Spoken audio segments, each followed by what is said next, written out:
cùng nhau giơ tay thật cao nào. Hát ca khúc này nhá. Đội nào hát hay nhất, đều nhất, to nhất sẽ một quà.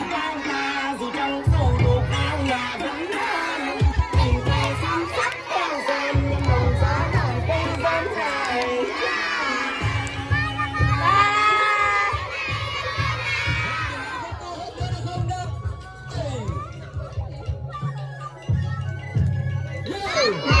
đến từ hướng tình tình hai tâm đỉnh